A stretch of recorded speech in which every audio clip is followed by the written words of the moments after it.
right, thanks so much, Rick. Appreciate that. Good evening, everyone. This is the Township Council meeting for April 20th, 2021. This regular meeting of the Council of the Township of Montclair is being broadcast live on TV 34 and is streaming live on Montclair TV 34 YouTube channel. It is available on demand and can and will be rebroadcast. Everyone, please join me in the Pledge of Allegiance. Thank you. I pledge allegiance to the flag of the United States of America, to the republic for which it stands, one nation, under God, indivisible, with liberty and justice for all. All right, great. Thank you. Madam Clerk, roll call, please. Councilor Cummings, Present. Deputy Mayor Hurlock, Present. Councilor Price Abrams, Present. Councilor Russo, Present. Councilor Schlager, Here.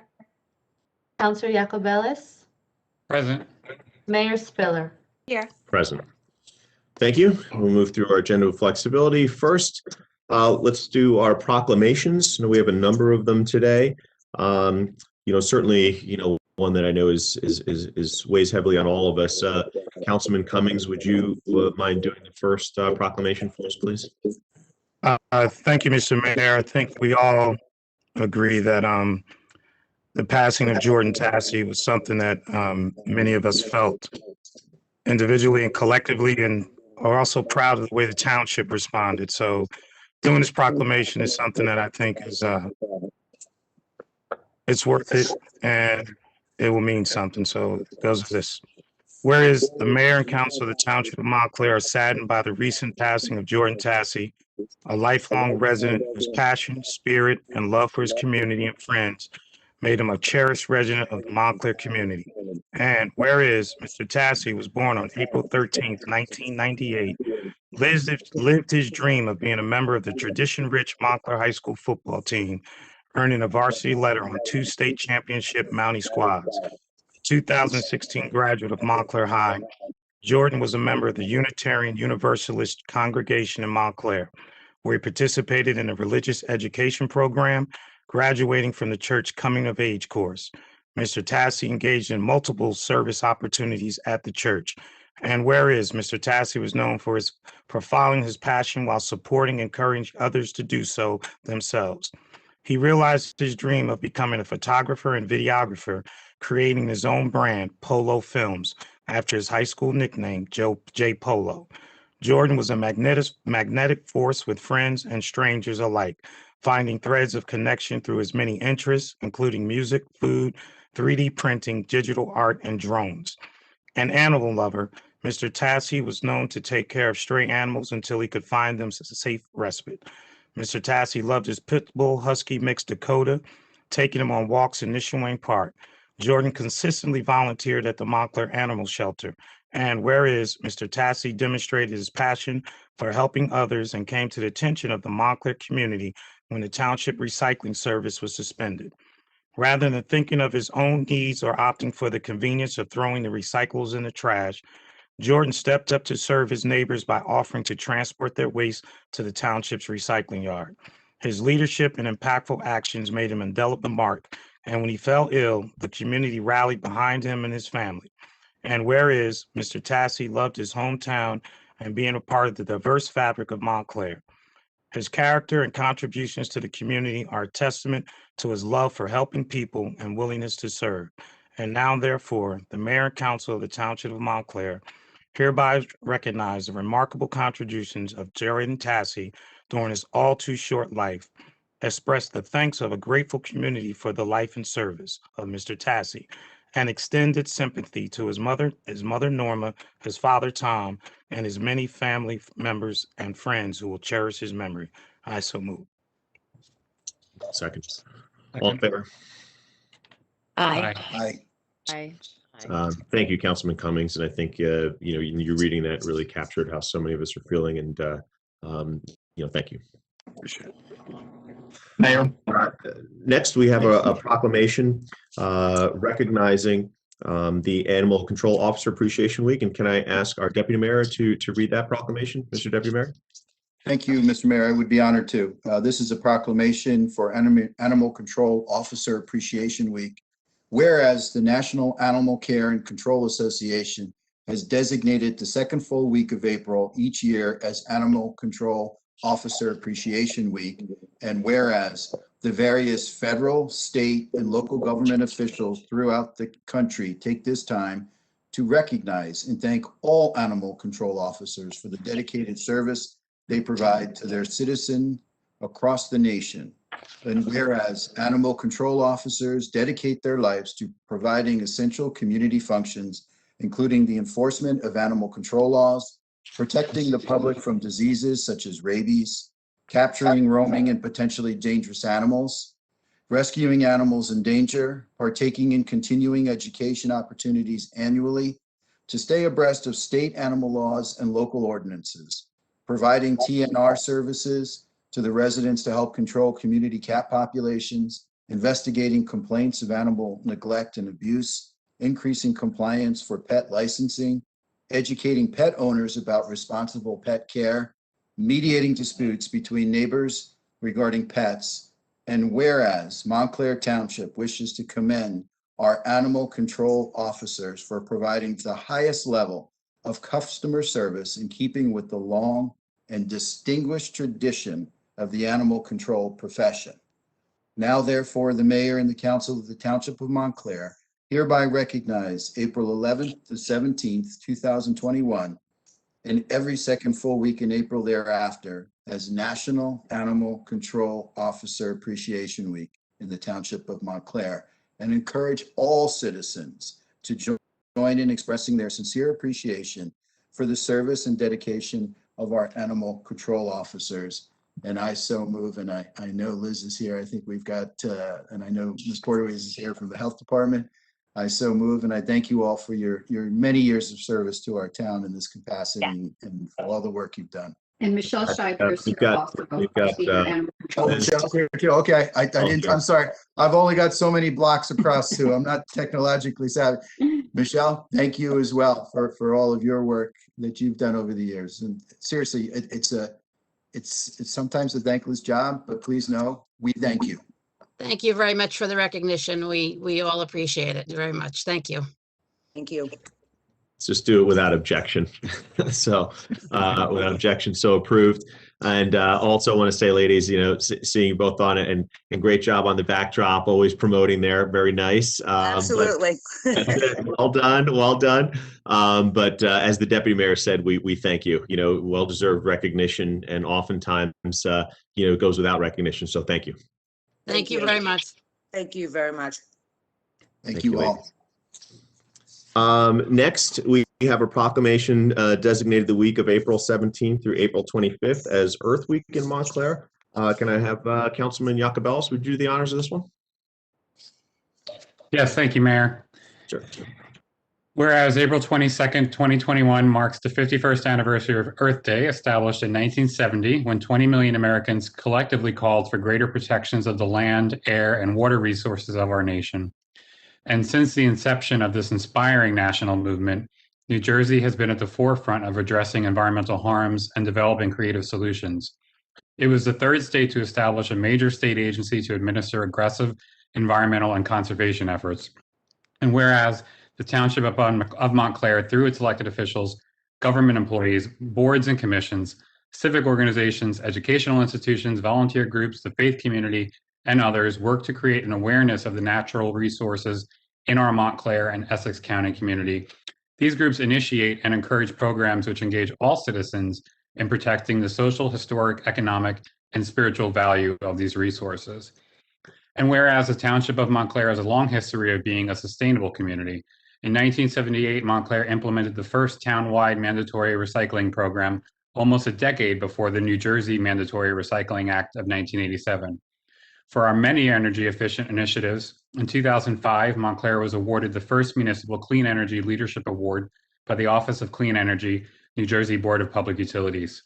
From 2005 through 2009, as part of the New Jersey State League of Municipalities Sustainable Communities Working Group, Montclair helped to create the innovative Sustainable Jersey program. Montclair was one of the few select towns to earn certification as a sustainable community in 2009. In 2010, Montclair was honored to be designated by the U.S. Environmental Protection Agency as a climate showcase community. For 20 years, the Montclair Office of Environmental Affairs has run a popular backyard composting program, providing how-to information and selling over 1,000 low-cost home composters to residents. In 2011, Montclair became the first town in the state to install a networked series of public charging stations for pluggable electric vehicles, along with commercial installations. And in 2019, Montclair implemented the Sustainable Essex Energy Procurement Cooperative, an innovative electricity aggregation program providing over 40% renewable energy sources for our electricity supply, double the amount of the rest of the state receives, yet reducing the rate residents pay for that supply, and eventually funding an energy efficiency outreach program to help our local ratepayers, particularly low-income and senior residents, to lower their kilowatt demand and their utility bills.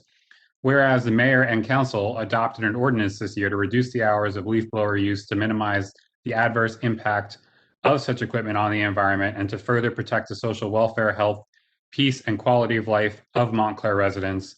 And whereas this year, the week of April 17th to April 25th is designated as Earth Week, Restore Our Earth in Montclair.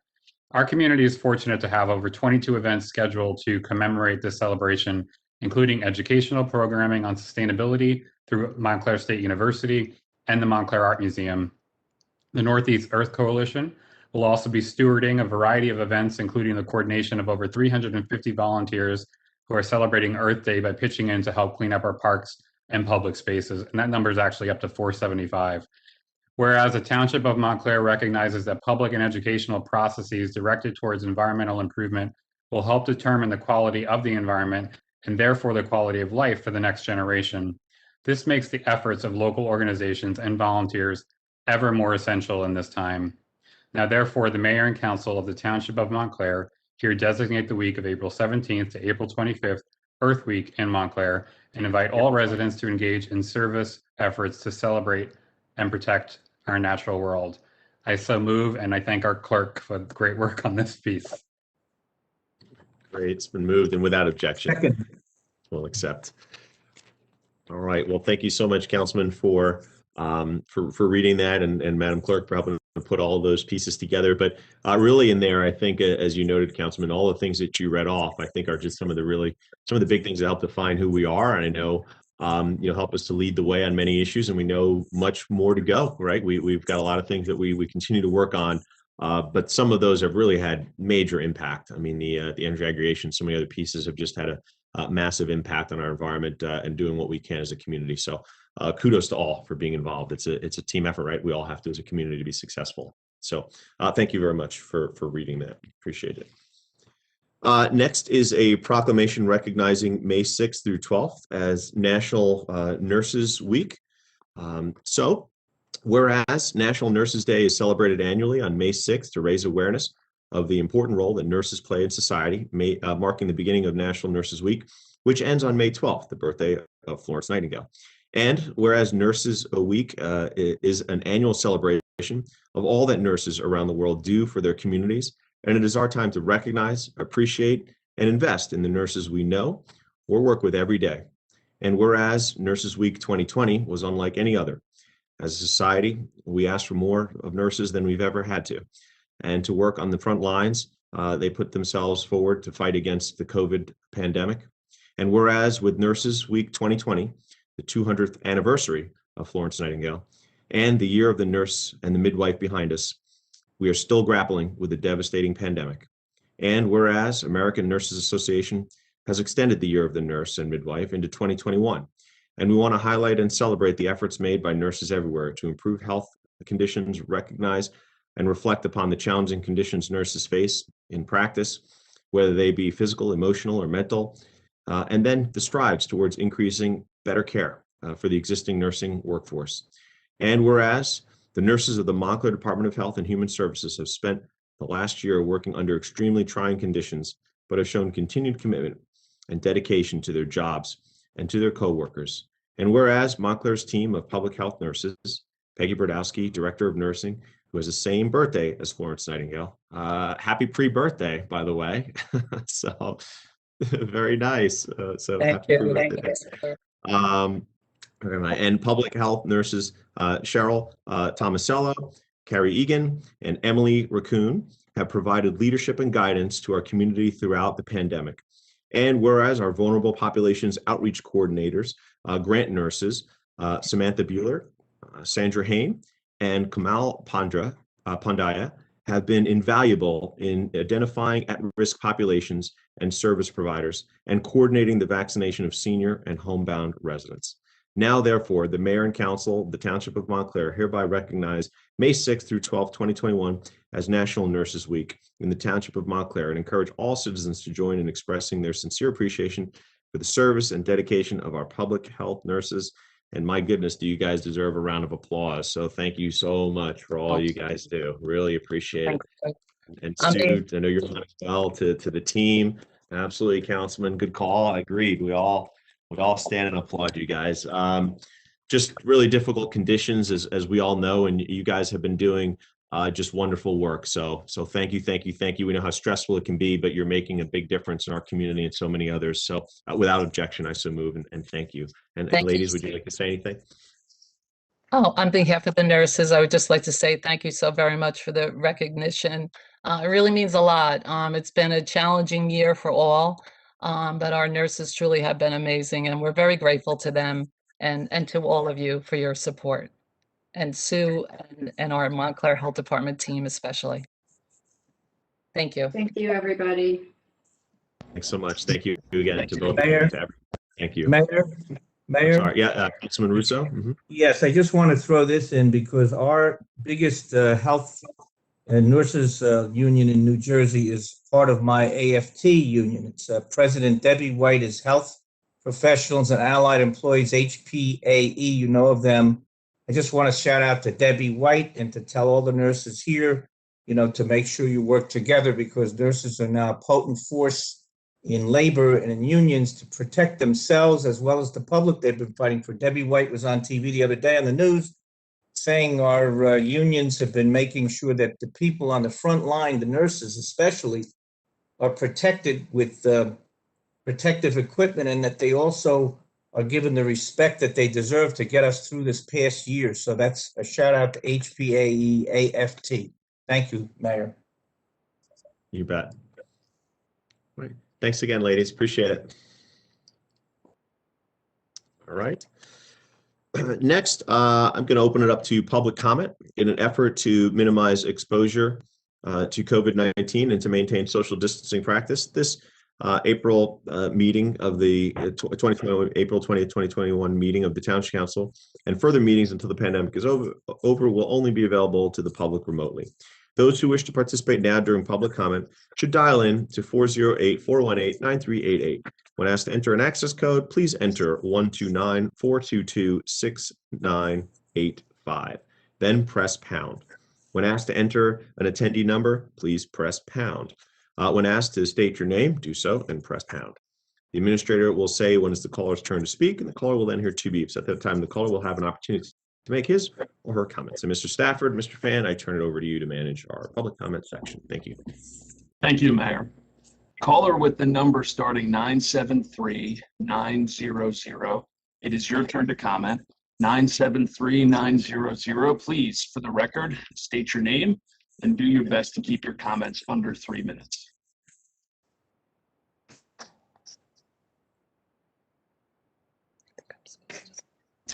Caller 973-900.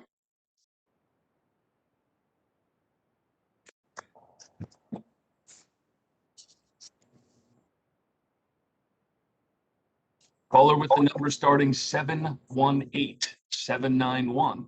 It is your turn to comment. 718-791. Please, for the record, state your name and do your best to keep your comments under 3 minutes. Hi, my name's John Sherman. Can you hear me all right there? We can, sir. Okay, excellent. I've called in a couple of times before. So great to hear everything about Earth Week. Yeah, really proud of this town for that. Also, I hesitate to say, but I'm not mistaken, the leaf blowers are a little better now. They haven't been bothering me as much. But that's not why I'm really calling today. I'm a member of Montclair Beyond Policing, and we've been, talking over a few things, and maybe the most pressing one for us right now is the lack of transparency in the budget process. I think probably some of the other counselors agree, but I didn't do it in one sitting, but I sat through the whole 4.5-hour presentation at the last meeting, and I didn't get any budget numbers out of that. It was really educational. I will say that, because I'd like to hear all the different departments and what they're doing, but I'm wondering if we could get some more budget numbers sort of sooner rather than later. I know there's a public hearing on May 4th, and I know officially I think that you're going to be publishing it a week before that, but it doesn't give people much time to ask questions. So that's one thing. Another very simple thing is on your web page, for some reason the agendas to the prior meetings have disappeared since about March. I'm just wondering if you could maybe address that. But really the main thing is the transparency of the budget process. And even, I realize it's probably late for this year, but certainly for next year, I think we need to work on just making it more transparent so people can understand what's coming, and it's in a form that people can understand. Thank you. Thank you. What I would say with respect to the agenda is underneath this evening's agenda on the same web page where this evening's agenda is listed upcoming events, you'll see available archives. If you float your cursor or your mouse over the Township Council listing there, you'll have the ability to pull up the meetings since March. The township went with a new system, and that's how the agendas are now populated. Previous agendas, they revert to available archives under Township Council. Just float your mouse cursor over the words Township Council, and you'll see the two agendas that are not listed below, listed there. March 2, March 3, March 2, March 16, and April 6. Excuse me, Mr. Stafford. Yes, ma'am. And is the current agenda in the same place, or that would be archives, what you're describing? And where is, I haven't actually looked at it myself, but I know the question had been floated, and I apologize not to have gotten back to the gentleman. The current agenda is above. It says upcoming events, Township Council, April 20th, 2021, 7 o'clock p.m. There's a hyperlink for agenda and a hyperlink for agenda packet. Thank you. Of course. Caller with the number starting 973-738. It is your turn to speak. 973-738. Please, for the record, state your name and do your best to keep your comments under 3 minutes. Good evening, Mayor and councilors. My name is Caleb, and I'm a member of Montclair Beyond Policing and a 4th Ward resident.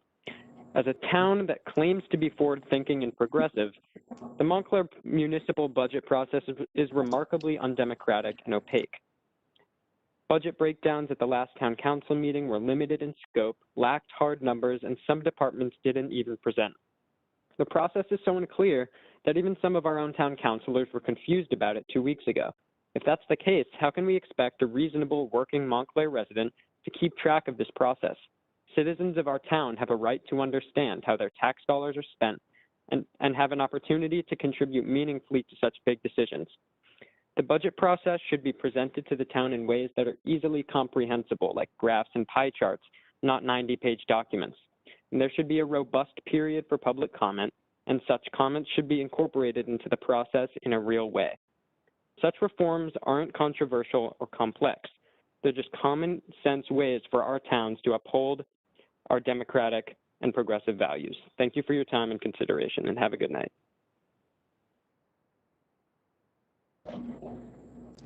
Thank you. Caller with the number starting 201-407. It is your turn to comment. 201-407, please, for the record, state your name and do your best to keep your comments under 3 minutes. Hi, my name is Nicole Rubin. I live at 134 North Fullerton, and I'm calling in about the Ordinance 21-11, which is to reduce the hours of the skate park, which is right near my house.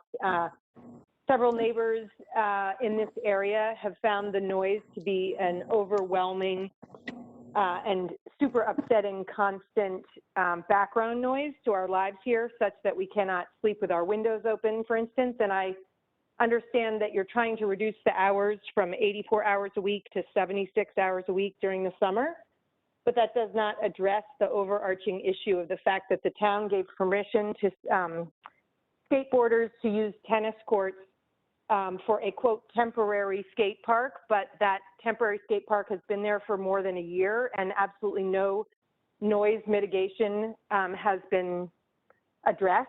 And so living here is a situation where you can't have your windows open, you can't sit in your backyard. And I think the council and the mayor should know about this. That's it. Thank you. Mayor, I don't know if Councilwoman Schlager wants to comment. Could I make a quick comment? Sure, Councilman. Thank you, Mayor. I just want to comment that the temporary equipment that's in the skate park right now is actually being augmented with fixes to address what has been a chronic issue in terms of echoing. So when the skateboard hits what's been a ramp or something that has an open side to it, it creates a loud sort of echo that then permeates outward from that fixture. Those are in the process of being boarded up at the moment, essentially, so that open portion of it is closed off with real hope that some of that noise is lessened. So I think that's just important and very current context for the caller's question. Thank you, Councilman Schlager. I'm not sure if you'd like to add to it, but I know the councilwoman has also been advocating and working with the township manager to do some fence screening and soundproofing. I know, Councilwoman, you might have a few things in that area as well. Would you chair? I do. Yes, thank you, Mayor, and thank you, Councilman Yacobelis. The noise mitigation pieces that are going in, and they're working on it as we speak. We heard from N.J.S.A, the parents group that behind the skate park.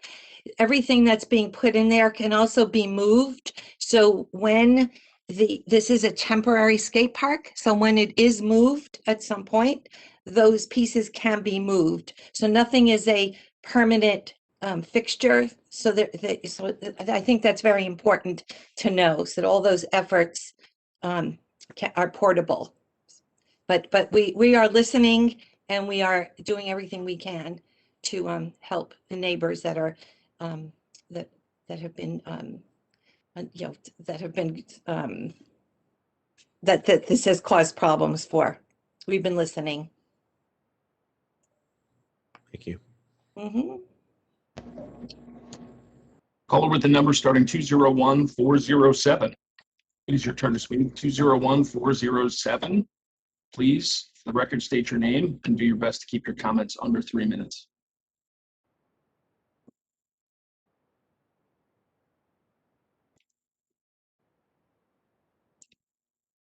Caller with the number starting 973-330. It is your turn to speak. 973-330. Please, for the record, state your name and do your best to keep your comments under 3 minutes.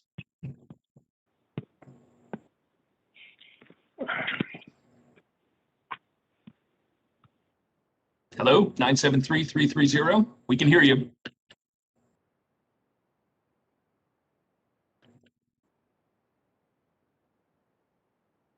Caller with the number starting 973-619. It is your turn to speak.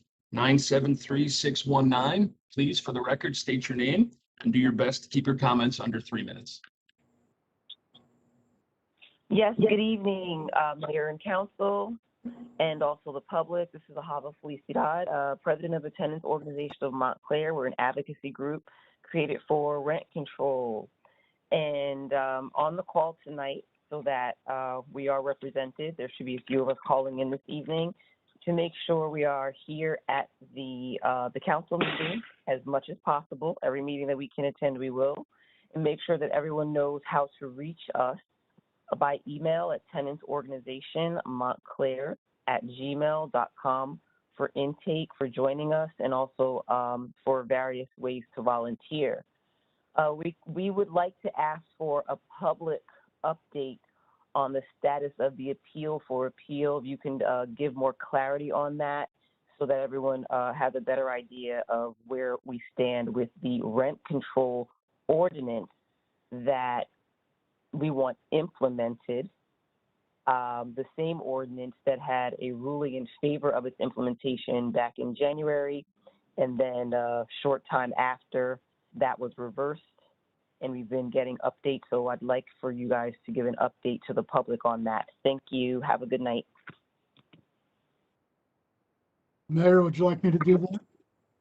Yeah, I was about to say, Town Attorney, Mr. Carrassi, please. Ms. Felicidad and the tenants organization, we don't have any, there hasn't been any change since the last council meeting.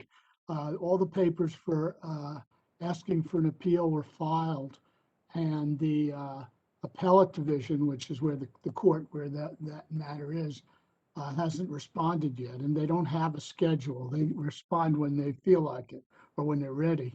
I can say, however, that just this afternoon, the trial judge, Judge Beecham, stayed his March 16th order. So at the moment, at least, the proceedings in the trial court on their civil rights claims, and also are on hold right now until the appellate division rules. So we're waiting, essentially. There's nothing else to say. We are keeping top of it, though, and I mean, I should say we're very cognizant of the tenants' issues and their needs. So we'll do everything we can to keep moving it forward. But right now, that means just waiting. Mr. Karasik, you often use the term stayed, but the judge made a stayed decision. What does that mean exactly? Oh, stayed means putting a halt on something. In other words, the judge, for instance, order, we have motions going on. There's a motion for summary judgment in the issue of the civil rights claims being made by the landlords. That gets halted. The deadline stops. Actually, with respect to the election, we have now, based upon the judge's March 16th order, we've scheduled, we haven't formally scheduled it, but we're planning on an election in, I guess, June. But that date now, it could be called into question because the procedures for implementing the election were just stayed. Stayed means halted. So it means like the clock is stopped? Correct. Okay. Thank you. Okay, that's what it means. So. Okay. Thank you. Caller with the number starting 201-341. It is your turn to comment. 201-341. Please, for the record, state your name and do your best to keep your comments under 3 minutes. This is Karen Janifer. I live on Forest Street. Can you hear me? Yes, ma'am. I'm calling in reference to the skate park that is behind my home. And I wanted to address the noise that is coming from that skate park and how disturbing it is. It's the quality of the noise that is very upsetting. It's not just the sound level, but the crashing, sharp, annoying noise that goes on constantly. And my understanding about skate parks is that the equipment that is there is not really suitable for sound with neighbors that are in such close proximity to the park. And I have met with Paul King from the organization that helped set that up, and he totally agreed that the equipment is not suitable, and especially when it's in such close proximity to people's backyards. We have called on several occasions, almost sometimes 4 or 5 nights a week, that the skateboarders are there up until midnight. While a reduction in hours is greatly appreciated, it really does not enhance or help our quality of life here at all. By reducing, the hours from, 12 hours a day to 11 hours a day or 10 hours a day doesn't change my quality of life. I still can't open my windows. I still can't sleep at night. And I would like to, ask the council, even with the hours that are there, how are the hours going to be enforced? The skateboarders don't seem to respect, but even the current hours that are posted. So I'd like to know how that will be enforced.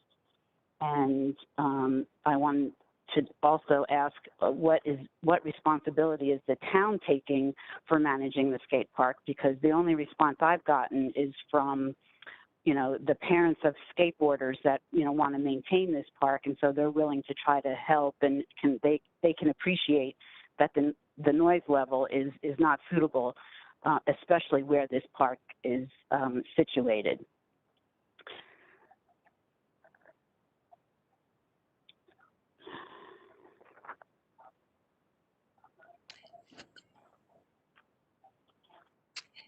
Is Miss Jennifer finished? I'm sorry. It appears so. Oh, okay. I've had communications with you, Mr. Stafford, about how to the opening and the closing of the skate park and how to police that. So I'm hoping that will occur sooner than later, so that the neighbors and including the Jennifers, who I've heard from several times, have to call the police on a regular basis to, there are kids that are there after hours. They play music. Sometimes it is very loud. So I'm hoping, Mr. Stafford, that we could get that in place sooner than later. Of course, we will absolutely lock it down and reopen it in the morning. Okay. Okay. Mayor, can I just add a comment as well? I just want to augment what Councilwoman Schlager said. So thank you, Karen, for calling in. I did speak with your husband, Mark, the other day for about 40 minutes, and we talked through all of this. As I mentioned earlier for one of the other callers, they are working right now, literally today, to seal off that equipment so it no longer is hollow and doesn't create that ricochet of sound. The councilwoman talked about the signage, the hours, the enforcement piece. So I think and hope what you'll see is all these pieces coming together that will hopefully improve your quality of life or your experience, at least just in terms of mitigating some of these things that have been a problem. And you've mentioned universally, it's also been the sentiment of the parents as well. So the only other piece I'll add too is, in dialogue with the kids that are using the park as well, they want to do what they can to protect it too. So I think you're going to have also a little bit of the kids who are behaving and following the rules telling the other guys to knock it off. So I think things are going to be better. At least that's my hope. Mayor, can I just add, ultimately, we're hoping to have a different permanent location, right? So this is not something we want to see stay there forever. My other question was about and I guess you're addressing this, Peter, when you say that the equipment is being closed off. Is what Ms. Jennifer said, that the expert here, Mr. King, knows that this is not good equipment, or can we spend some money to buy better equipment? And is there another fix to this so that the equipment is not as noisy? Councilwoman, I don't know if you want to mention the work with Olympian Alexis Sablon. Yes, as we speak, the skate park group, Skate Essex, is working with a champion skateboarder and architect and designer for new equipment to be installed there. And like I said before, it is not permanent. The equipment that she's making is portable. It can be moved to another location when we find one for the permanent skate park. And it is we know that this new equipment that is coming that she's making, which the town has given a little bit of funding for, the noise level will certainly be lower when this equipment comes. As Councilman said, and Ms. Jennifer said, Mr. King, Paul King, who is part of the parents organization for the skaters, that are very, very receptive to all of these concerns and needs, and are working with all of us to help in the short term to make life a little easier for the neighbors and the noise situation.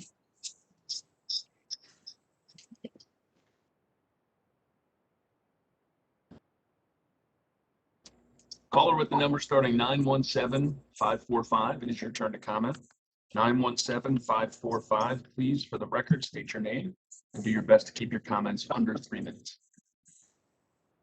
Hello, my name is John Van Wagner, and I'm calling with regard to terminated Board of Education member Sergio Gonzalez, who today issued a statement outlining in very eloquent detail the corruption and dysfunction brought to bear against the citizens of Montclair by the N.J.S.A, whose newly elected president is also the mayor of Montclair.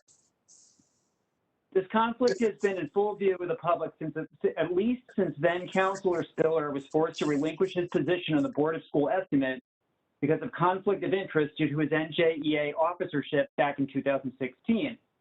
And sadly, it seems to have been accepted as par for the course in a community with locked down progressive governance dictated by Trenton and its public sector union overlords. But a lot has happened since then.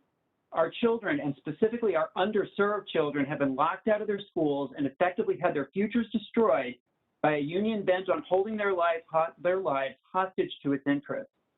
During this time, Councilor Spiller became Mayor Spiller, and N.J.S.A VP Spiller will now be N.J.S.A president. So congratulations to Mayor Spiller for his meteoric rise through the opaque New Jersey political thicket.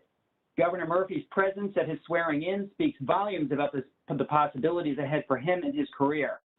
But for the forgotten, underprivileged school children of Montclair, the future looks a lot bleaker. Sergio Gonzalez lays out the foundations of this outrage with admirable specificity and makes an impassioned case for an elected school board. I won't repeat the points he makes about the impotence of the school board in the face of union hegemony, and how this power structure conspires to undermine the potential of our most vulnerable students. But I want to thank and commend Mr. Gonzalez for his service and for his courage in at least attempting to expose the shameful injustice against those who depend the most on the education establishment to protect them. Thank you.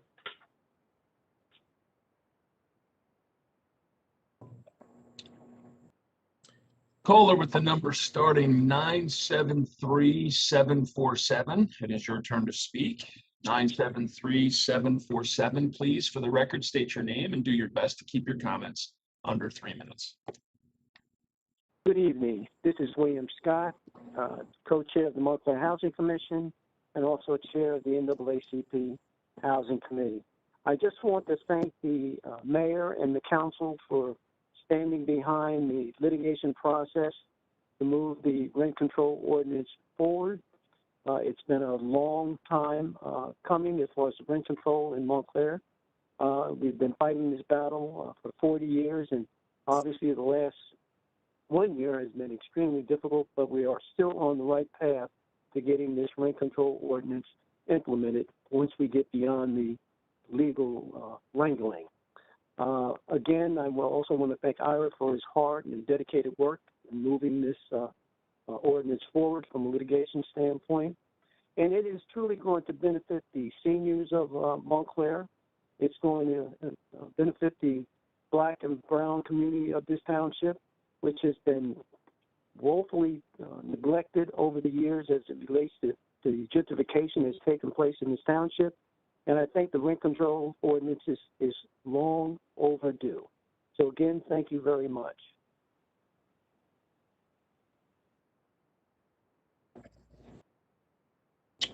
Caller with the number starting 973-748. 330 is your turn to comment. 973-330. Please, for the record, state your name and do your best to keep your comments under 3 minutes. Yes, hi, good evening, Council and Mr. Stratford. This is Frank Rebecki. I'm calling in advance of the public hearing. First of all, can you hear me? I just want to confirm. We can hear you, sir. Okay. I'm calling in advance of the upcoming public hearing on the budget and in relation to the ordinance on the new water charges. And the reason I'm calling is because over the last year or so, there have been a lot of numbers that I've heard from the town administration and the council, and I'm trying to put them in some kind of context as it relates to somebody like myself who is a owner of a single family house in an R1 district. And let me just tell you some of the numbers that I'm having a hard time just putting in some kind of relationship. From 2013 to 20, basically the council's 2 terms, the average tax increase, I understand, was a very, very good 0.7%. In addition, when the council first entered office, I think our cash reserves were around $3.3 million. And by 2019, it was up to $17 million. Unfortunately, I also understand that the cash reserves are now down to about $3 to $6 million. I forget what the exact number of quote it was. And the other thing was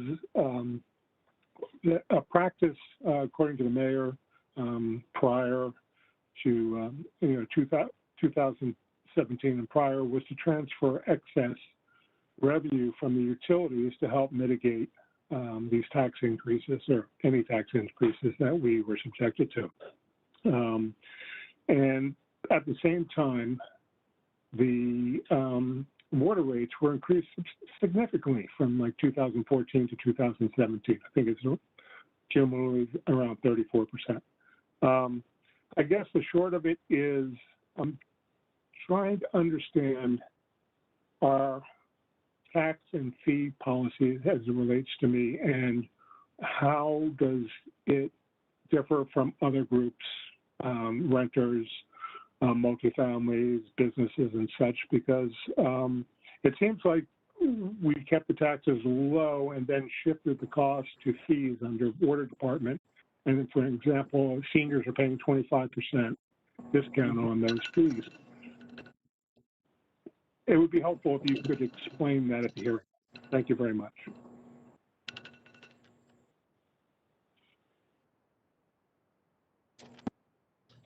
Mr. Stafford, through the budget history process, would you like to offer a little insights into, quite frankly, the different rates that we've had and keeping those actually, lower than, some of the pieces that dictate, and of course, as it relates to the overall budget, if you don't mind, thank you. Well, I think, first of all, the gentleman was essentially correct with respect to his numbers with regard to budget tax increases over the last X amount of years, as well as surplus, although I believe after using fund balance this year, we would be left with approximately $7 million. The result of the prudent budgeting afforded us or affords us the ability this year to use the fund balance that we need to bridge a significant gap caused by revenue loss, as was discussed. What I can say with respect to the utilities is that they are essentially a user-funded system. And there is no question that most, if not many, of our water mains in the township date back as far as 1890, with many mains from the early 1900s that aren't from the late 1800s. Many of them are, much of the system is 6-inch clay pipe that must be replaced with modern 8-inch pipe for decades, for generations, frankly. No replacement was done. And the requirements of the Water Quality Accountability Act have thrust upon purveyors of public water, such as our township's utility, various requirements designed to appropriately and rightfully keep water safe and reliable and secure. And we discussed the examples of what the Water Quality Accountability Act puts upon water utilities such as ours to do every year or on a rotating cycle, not the least of which is replacing the entire pipe system on a 150-year basis. That, in essence, requires, given our system of pipes, to do about a mile a year, which will cost, on average, at least $1 million, assuming a move to 8-inch pipe and not 12-inch pipe on the majority, and which is, of course, sometimes necessary due to the required volume and the size in place. And that figure doesn't necessarily include all materials. That is why the recommendation has been made to have a $25 for most, and the gentleman questioned the average single-family residence. The average single-family residence has a meter size that's 5/8 inches by 3/4 inch, and that increase would be per quarter $25.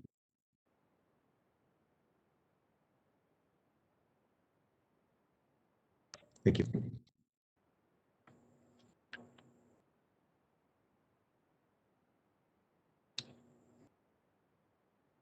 Caller with the number starting 973-900. It is your turn to comment. 973-900. Please, for the record, state your name and do your best to keep your comments under 3 minutes.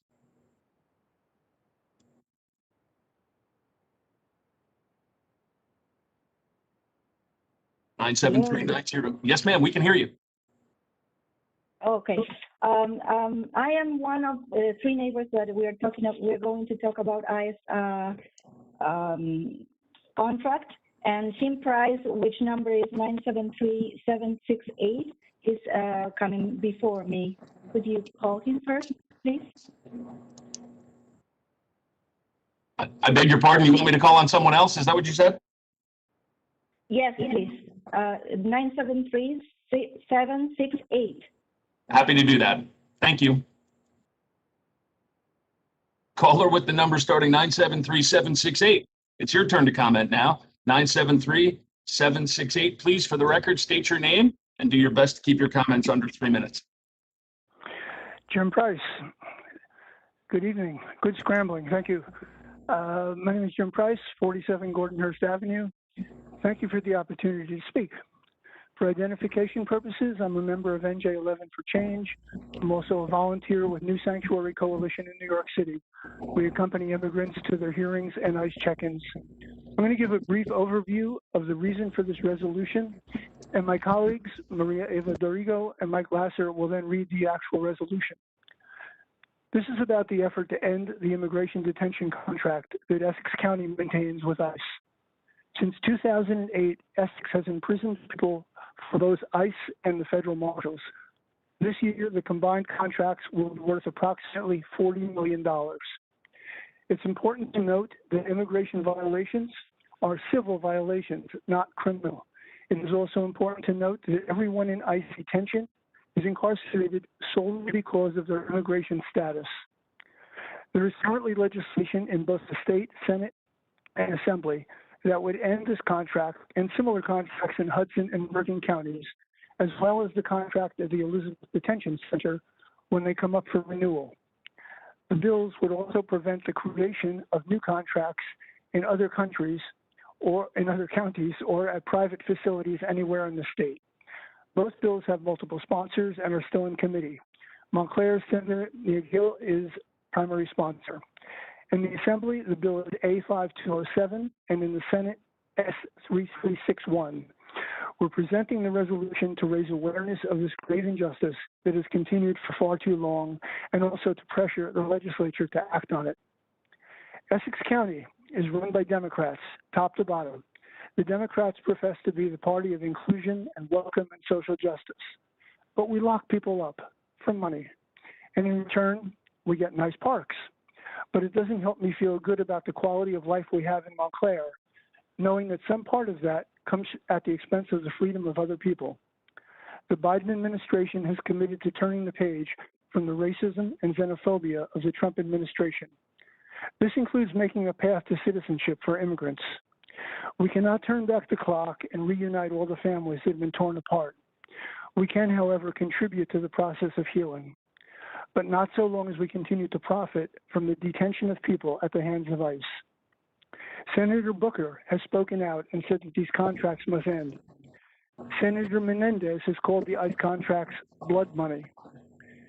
We should work with these party leaders and the new administration and push to end the ICE contracts. Thanks again. I will answer any questions if I can. Then Maria Eva and Mike Lasser will read the resolution. Thank you so much.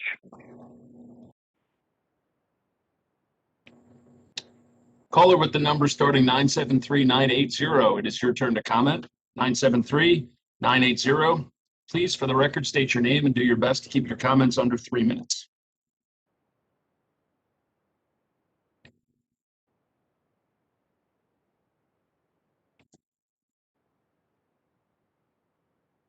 Nine seven three 980.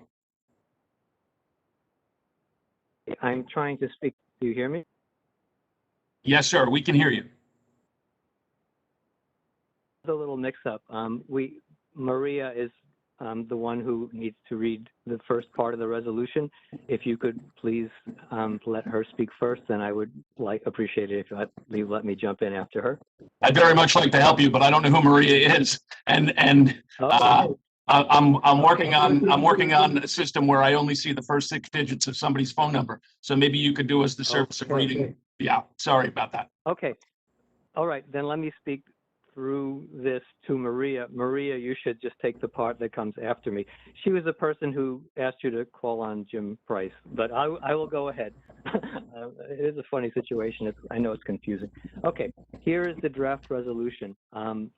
Whereas Essex County voted for Joe Biden over Donald Trump by 77% to approximately 23%, whereas Donald Trump made racism and xenophobia a centerpiece of his campaign and his policies as president, whereas the xenophobia and racism of the Trump administration was particularly focused on Black, brown, and Muslim immigrants, whereas New Jersey has 4 ICE detention facilities in which a disproportionate number of people are Black and brown, whereas ICE detention expanded under the Trump administration, both nationally and in New Jersey, and the Newark ICE field office issued an RFI, request for information, for additional bed space in New Jersey at the end of 2020, whereas among the first actions of the Biden administration were to remove the Muslim ban, place a 100-day moratorium on detentions and deportations, and support legislation for comprehensive immigration reform, whereas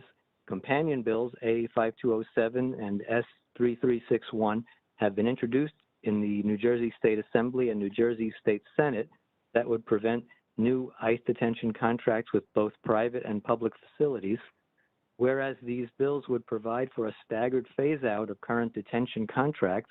The earliest a contract would be barred from being renewed would be 2026, and subsequent contracts in 2027 and 2030, whereas this time frame would provide both ample notice for counties to replace the revenue from these bed contracts and the time needed for advocates, attorneys, and service providers to work for the release of as many people as possible so that they are not transferred to faraway facilities.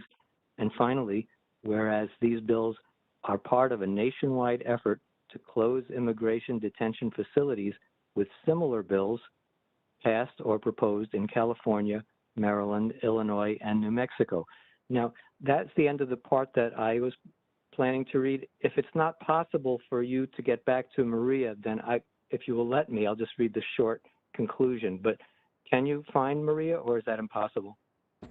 It's really impossible, sir. I have 2 more people in the queue after you, and you have about 30 seconds left to speak. So what I would suggest is let me go ahead. Speak to your heart's content. Okay. Therefore, be it resolved, this public body rejects the racism and xenophobia of the Trump administration, and particularly those policies that targeted Black, brown, and Muslim immigrants. We fully support the Biden administration in its efforts to undo the damage of the Trump administration, particularly as they relate to racism, anti-Muslim bias, and xenophobia. We also support the Biden administration in its effort to eliminate the harm done to the many family members of people in detention.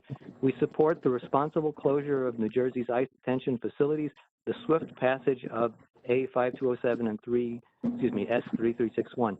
We call on the Essex County Executive and Commissioners to support this legislation as well, and to work with attorneys, advocates, service providers, and affected community members to support a responsible closure of the Essex County ICE detention facility. We also support all efforts at providing a pathway to citizenship for the many undocumented residents of our county who now live in constant fear of detention and deportation. That is the end of the resolution. Thank you for allowing me to get to the end of it and letting us present it to you. I hope that we can get it on a future agenda for discussion. That's it. Thank you. Caller with the number starting 973-820. It is your turn to speak. 973-820. Please, for the record, state your name and do your best to keep your comments under 3 minutes.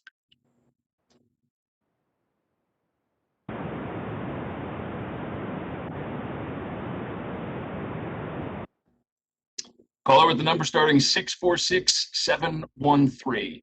It is your turn to speak. 646-713. Please, for the record, state your name and do your best to keep your comments under 3 minutes.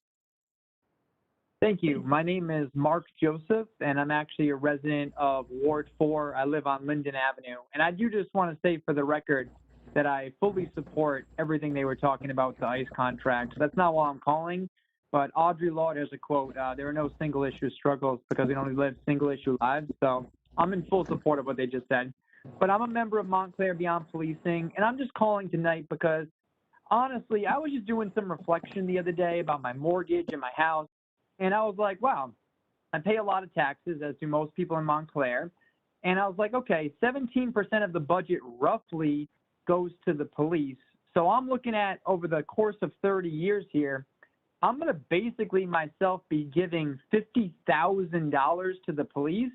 And the more I thought about that, the more I just really couldn't live with myself, like morally, that I just could not accept the fact that I would be giving $50,000 to the police when it could go to education or healthcare, housing, the library, parks, more resources for kids, a skate park where it's away from everybody so they're not bothered by it, so the kids can have somewhere to skate even, somewhere quiet, because $50,000 is a lot of money.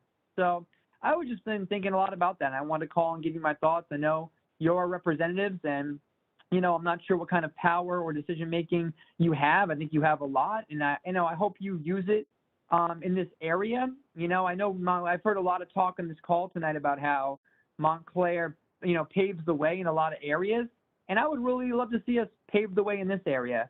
I'm not sure if we have the political will to make it happen. I do believe there are people in this town who want to make it happen. But that's my call for tonight. Thank you for allowing me to speak, and you'll definitely be hearing from me again. So have a good evening.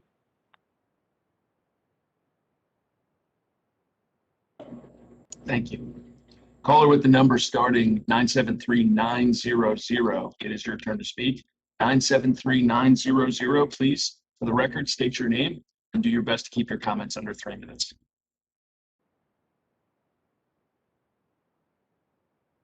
Nine 973-900.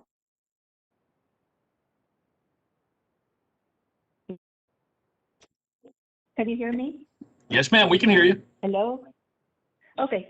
My name is Maria Eva Dorigo. I live in the first ward, and I'm part of a member of New Jersey 11 for Change, and I was supposed to read part of the draft resolution, but since Michael already did that, I want to say that I volunteer for a year with New Jersey, with First Friends of New Jersey, visiting ICE detention centers, and I think it's imperative that we cut any type of contract with the ICE facilities, and we don't want. I mean, I personally don't want to enjoy, as Jim said, parks and recreation and whatever, with the money of people suffering, unfair treatment and unfair detention.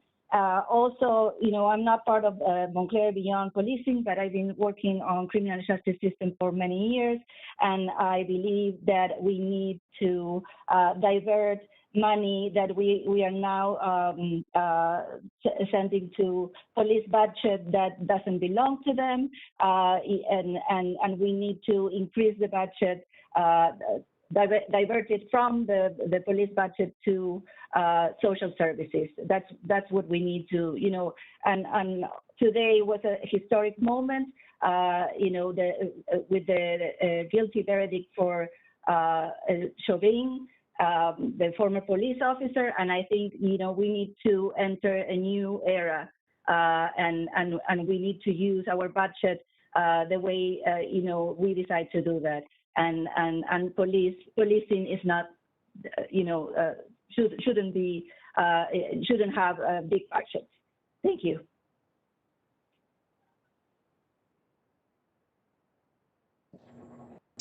Thank you. Caller with the number starting 973-699. It is your turn to speak. 973-699, please, for the record, state your name and do your best to keep your comments under 3 minutes. Yes, hi.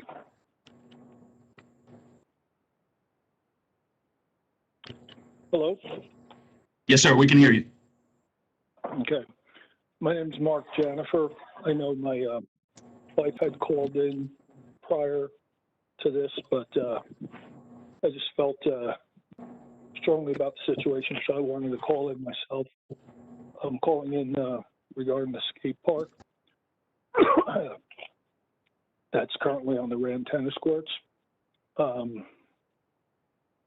Just wanted to state that the noise that's generated there is unbearable, and it's greatly affecting the quality of life of the residents in the neighborhood. It's like being in a construction zone about 12 hours a day. Completely unbearable. The skate park is supposed to be temporary, and it seems as though if it's temporary, there should be some kind of firm time frame put on when a permanent site is going to be up and working. So at least residents would have an idea of what was happening. A permanent solution really needs to be done in a timely manner. Excuse me.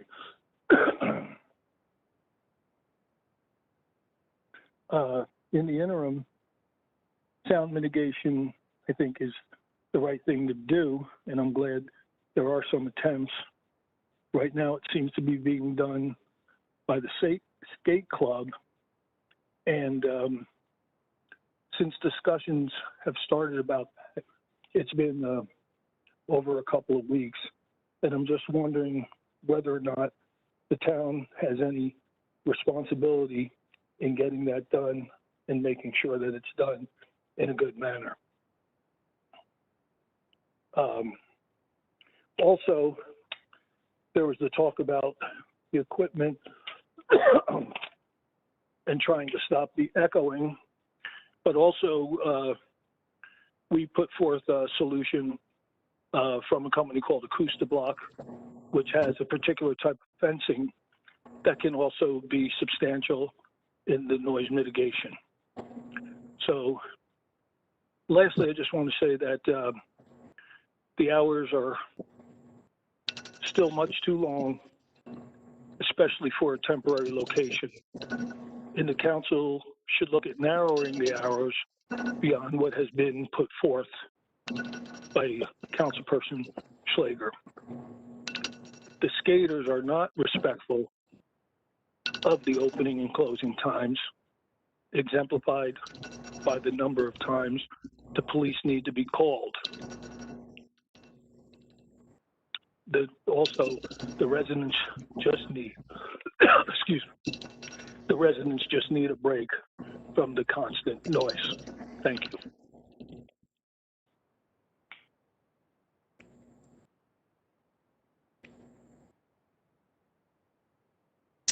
Mayor, there are no other callers in the queue. Okay, thank you very much. And thank you, Mr. Stafford, Mr. Fan, for helping to manage that.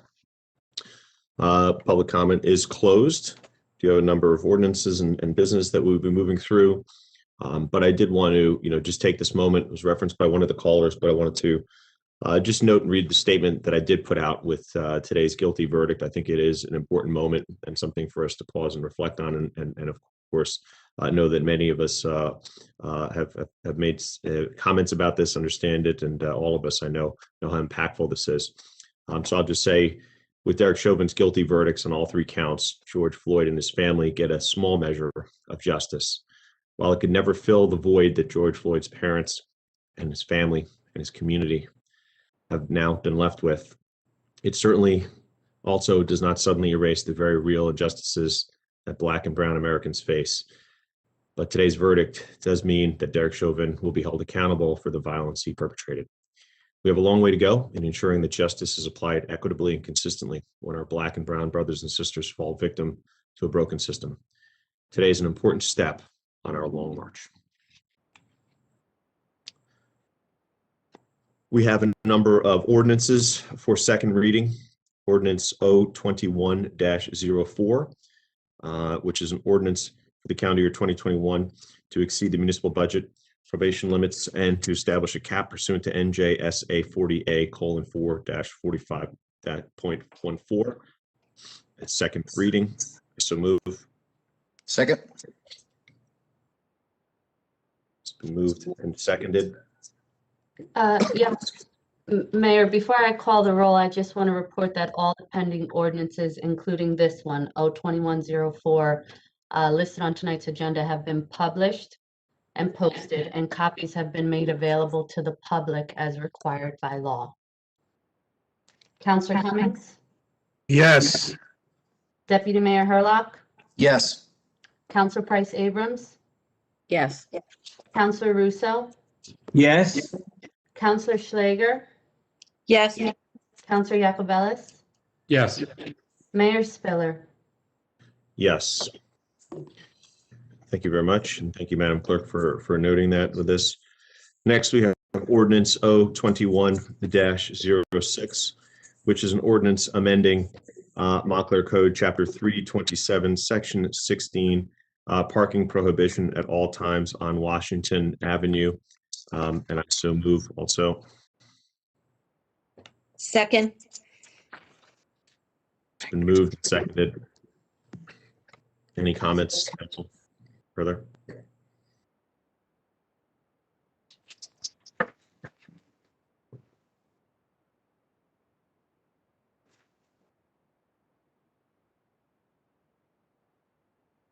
Sorry, Madam Clerk. I'm sorry, I muted myself. Councilor Cummings? Yes. Deputy Mayor Herlock? Yes. Councilor Price Abrams? Yes. Councilor Russo? Yes. Councilor Schlager? Yes. Councilor Yacobelis? Yes. Mayor Spiller? Yes. Thank you. Next, we have Ordinance O-21-07, an ordinance amending Montclair Code Chapter 327, Section 16, parking prohibition on Fairfield Street, and I so move. Second. Been moved and seconded. Any other council comments?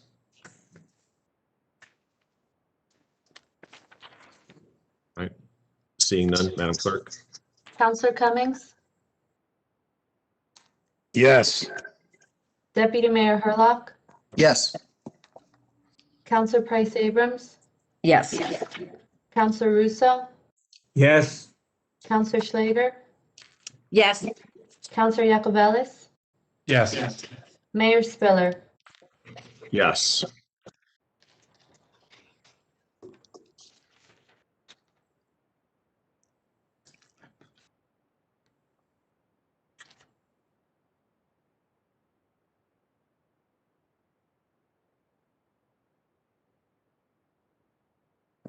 Mayor, I think you may be muted, sir.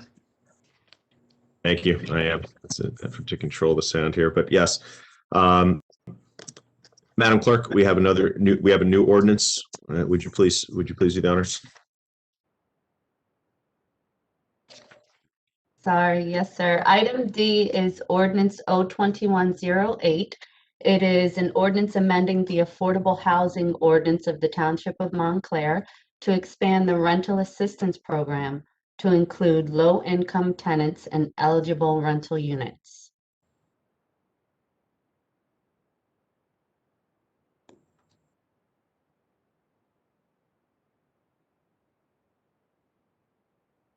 All right. So moved. Thank you. Second.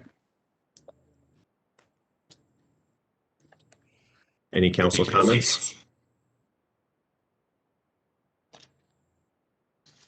Matt, I see Councilwoman Price Abrams. Yes, good evening. I just wanted to commend and thank I believe it's the Economic Development Committee of my colleagues, who's continuing to find ways to help people in our town who need the kind of support that this represents. And I know it's not a huge, if I understand correctly, it is not a huge number of people, but it is important to those who it will help. And I just wanted to acknowledge that as I move toward our vote. Any other council comments? All right, Madam Clerk. Councilor Cummings, Yes. Deputy Mayor Hurlock, Yes. Councilor Price Abrams, Yes. Councilor Russo, Yes. Councilor Schlager, Yes. Councilor Yacobelis, Yes. Mayor Spiller. Yes.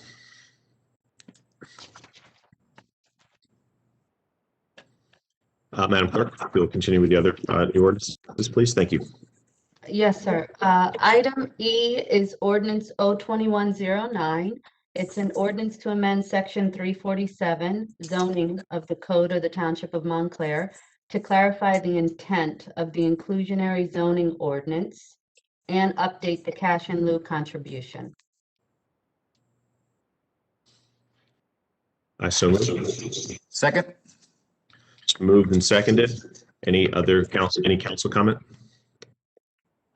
Mayor, I just want to highlight for the public again, I know the councilwoman commented on the previous one. I think, just to highlight for the public again, I love what we're doing here in terms of making a statement that affordable units in town have to be of the same size and quality. I know that's obviously something that you and I and Councilwoman Schlager and the entire council agree on doing, but I want to highlight for that for the public. And I also think it's really significant that we're taking the subsidy from $150,000 to $197,000 to sort of bring that more in line with the current cost of construction. So those are just two key things that I would lift out of this to highlight. Thank you.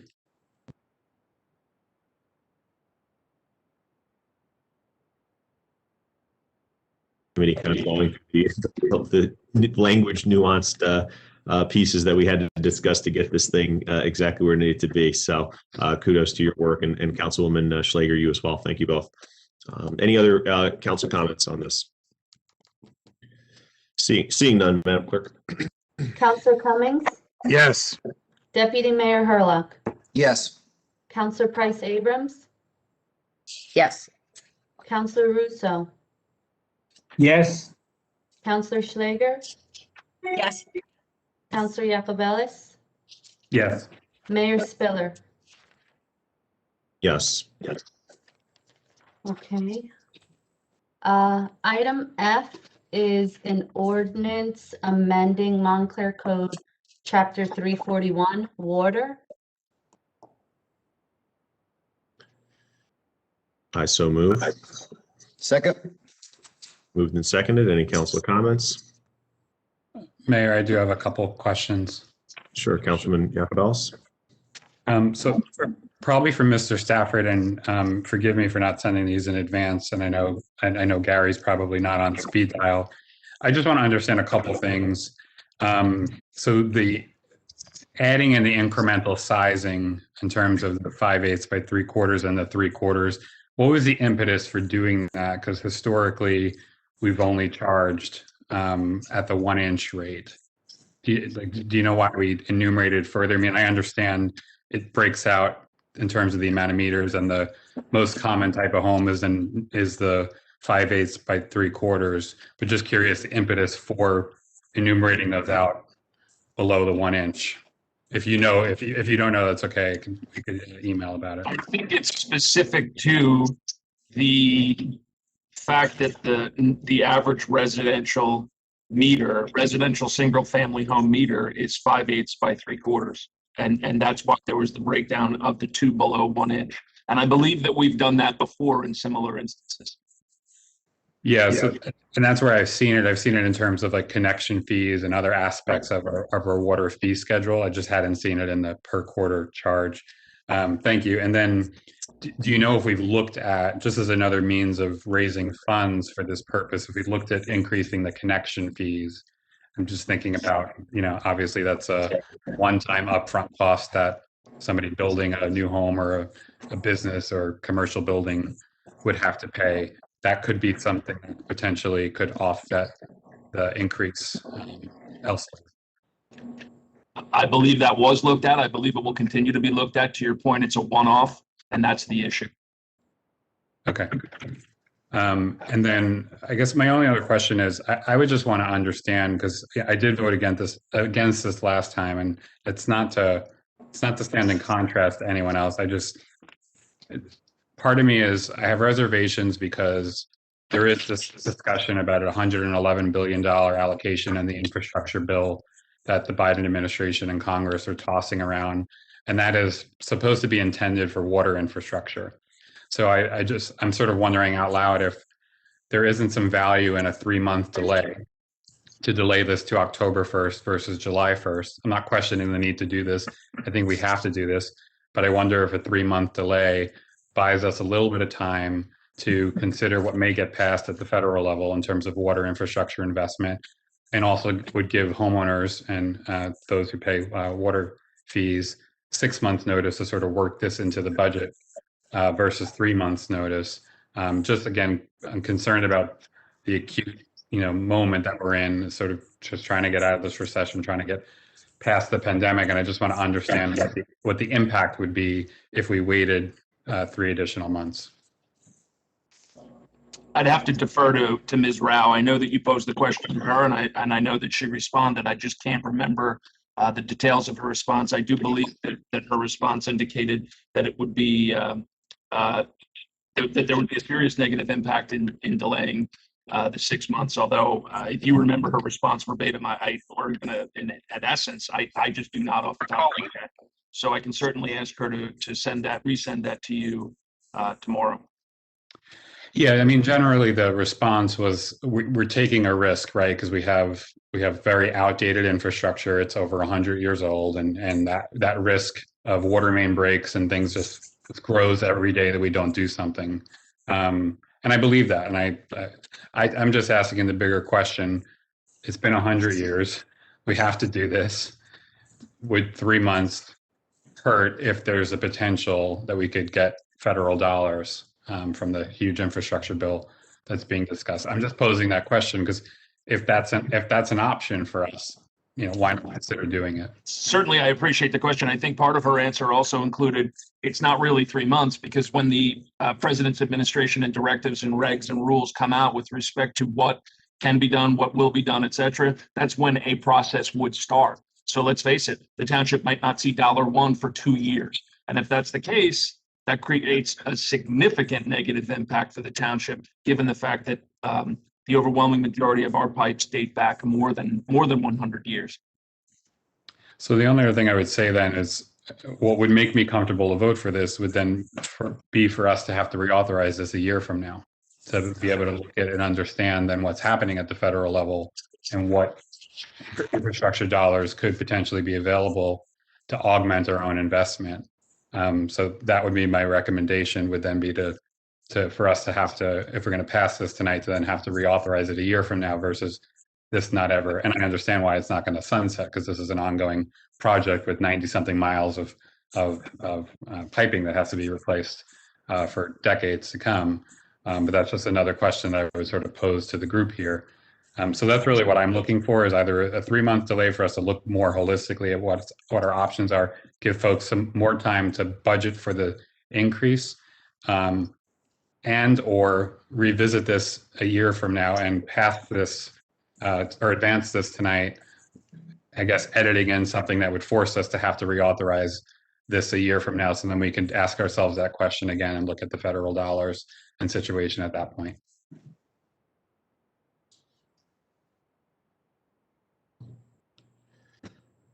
I guess that's more of a statement than a question, but yeah. So that's how I'm feeling. Again, we don't get together as a group and kind of talk about this stuff collectively, but that's how I'm feeling. Those are the questions that I'm posing. And well, I'll just note this, Councilman. This is the opportunity for us to get together collectively and discuss these things. So this is that point. Number one. So good points to discuss. I just certainly will note, as the manager has noted, that. The sheer volume and amount that has to happen here is so vast that looking at any dollars that may augment this work, that's great. It may get us closer to being up to speed. It may get us to get through some of this stuff faster, all of which at the end of the day will save us a ton of money, right? You are on all the notices that Mr. Stafford sends out, as am I, and all of us, on the water main breaks that not like might happen, that are happening all the time, right? And we know when we get those bills, right, for those emergency costs, how massive they are in comparison to like what regular maintenance costs or regular replacement costs. So, I think it's ongoing. I hear your points. I think they're very valid. I would note though that if we're able to get every penny of what may come our way, I can only imagine it's going to help us get through this more, which will get us much like we did, thankfully, 9 years ago with our road schedule, trying to get that up to speed, and get us to a place where eventually you can start to, level these things off, back down that work, save some dollars when you're caught up. And I'm optimistic. Maybe we're been a little more optimistic, but I'm optimistic, but I'm not that optimistic that any kind of transportation infrastructure bill is going to include all the dollars that every town needs to upgrade all of their infrastructure work. I just think it's going to fall short everywhere. And the more we can use that to support our efforts and catch up to where, we all should have been doing this work for decades, I think it only assists us and will help us get to a better place for residents in the future. But I would just be cautious about holding back on things that we know cost us more money when we have to pay it piecemeal, when we have to pay for break after break, that kind of thing. I mean, it's an interesting perspective and thought, but I also offer that. So. Thank you, Mayor. Can I pose just one more question? And this is a hypothetical, Mr. Stafford. Say we do get, let's say it's $10 million out of the infrastructure bill. Is probably very high. Let's say $3 million. What would you see us doing with that money? Would that accelerate some of the work? It's possible, or it could go to other infrastructure that's needed in town. Okay. So, but it's absolutely a possibility. Sure. Okay. And let's face it, our water, our required compliance, and let's face it, it's well intended with the Water Quality Accountability Act, is not our only infrastructure need. We also have sewers, we have parking, we have roads. So there's a sizable need. So certainly the dollars that hopefully come down or come up Route 95 will be sizable, and we can certainly put them to good use, no matter in what form. Okay, thank you. Mayor, I'd like to ask the manager another question, because I'm reading Gary's memo, which says we haven't increased our fees since 2017. Is that correct, Tim? So, yes, sir. Also, this is an unfunded mandate. I just taught my class today at Montclair State about unfunded mandates, all the federal and state mandates that require us to do things and they don't give us the funding. So that's what this is again, another unfunded mandate telling us we have to do something about our water quality and we have to pay for it. Unfortunately, this is a terrible thing. I'd like to see us defer it like Peter's asking, but I think we can't defer because we have a mandate, it's unfunded, and we haven't raised the rates. And comparably with other towns, we're actually somewhat low, I think, Mr. Stafford. Aren't we comparably lower than many other towns? Significantly, and that includes not only municipalities or municipal utilities, but certainly we're far below private water company costs. And that's due in large part to Mr. Abzarni and his staff and prudent planning and prudent work, and arbitraging material purchases, which come before you for pipe and other material, and arbitraging labor. And that has resulted in our ability to be significantly lower than other municipal authorities and certainly private companies. Thank you.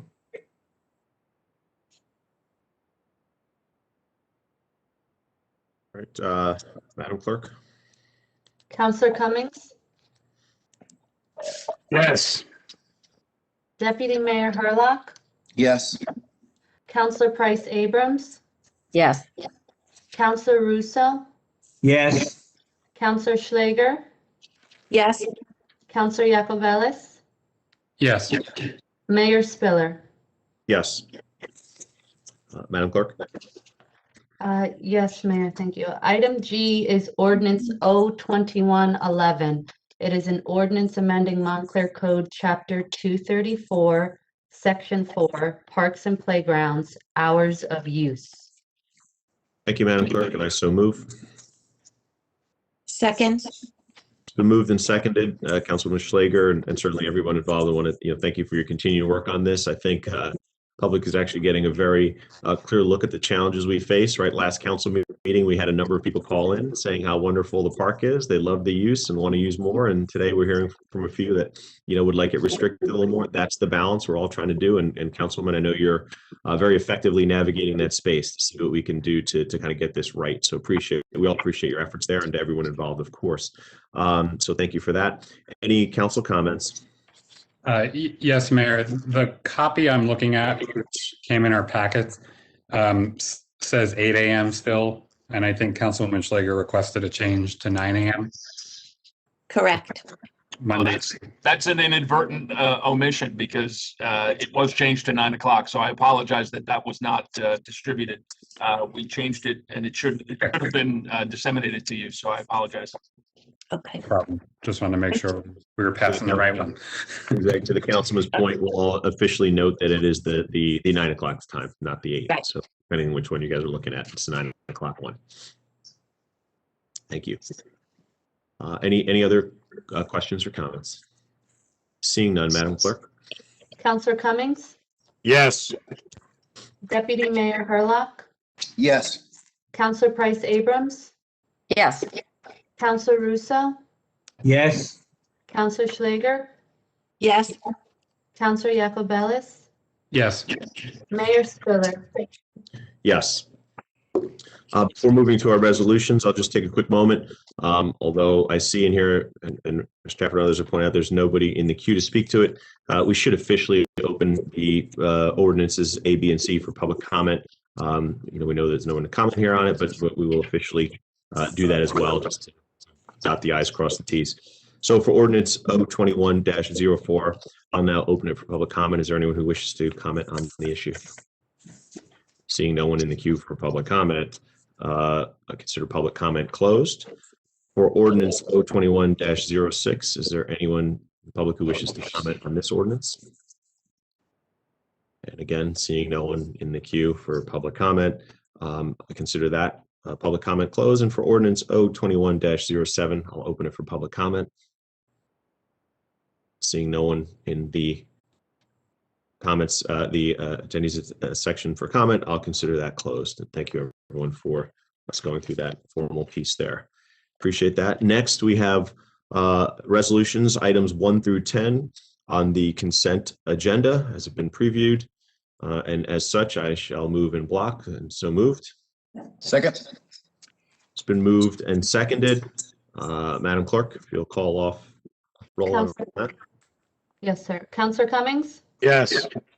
Deputy Mayor Hurlock, Yes. Counselor Price Abrams, Yes. Counselor Russo, Yes.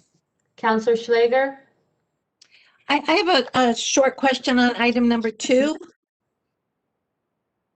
The spring tree. You want to pull, well, Yeah, I don't know how to do that. I'm sorry, Mayor. why don't you, why don't you ask the question? Please. Hopefully then Yes. we Yes, we I'll be start happy with to. this right. What can I tell you? Okay, thank you. I see that the contract for spring tree planting is number 2. That contract includes the trees and the planting, 250 of them. Maybe at some point, I had asked Mr. Wood at the last meeting for a list of where the trees will be going this 2 seasons. But also, I would like to know details of the contract. Do the trees, is it just planting? Do they get stakes on the sides? Do they get water bags? In previous years, some have had water bags, and some people, residents get a letter with the tree saying, can you please water this tree? So if we could get some more details on that contract from Mr. Wood in the next few weeks, I'd appreciate it. You're on mute. I apologize. I know that he will put that list together for you. As I understand the contract, that the plantings include stakes, however, not water bags. We priced that last year, and it would be less expensive for township employees to do that than it would be for the contractor. So if we do need that, we will do that ourselves. But everything else is included in the contract that you mentioned, and I will have the list sent. Terrific. Thank you very much. Thank you, Mayor, too. Absolutely, and great question, Councilwoman, and I think important to note for the public, and certainly, always being part of the Environmental Commission meetings, and we've gone through this piece as well. It does include where if the trees don't survive, they're on the hook for getting putting new trees in, right? So it is not just it's in their interest to make sure that the trees are planted and doing well. Otherwise, they don't count. They have to replace those as part of the package that we purchased. So just a note for the public out there. It's a little redundancy and a good thing. Okay. Thank you, and I vote yes for the consent agenda. Okay. Councilor Yacobelis? I just have a few questions as well. We don't need to pull anything out. It's for item 3, 5, and 9. So I'll just ask them if that's okay, Mayor. Mr. Stafford, just to clarify for item 3 for the 2 pickup trucks, this was a 2018 bond issuance. Correct. That's being paid for out of a bond issuance that we did in 2018. Yes. Okay. And then on item 5, the scope of work on this is pretty broad, and obviously the amount is pretty low in terms of just a $15,000 contract. And I know I asked you last time at 11 o'clock at night what the plan was. So I guess my follow-up question is there a role for a council committee in terms of working with the grant writer? I know that you had said in the last meeting that ultimately the grant writer would report to you and would report to the CFO's office.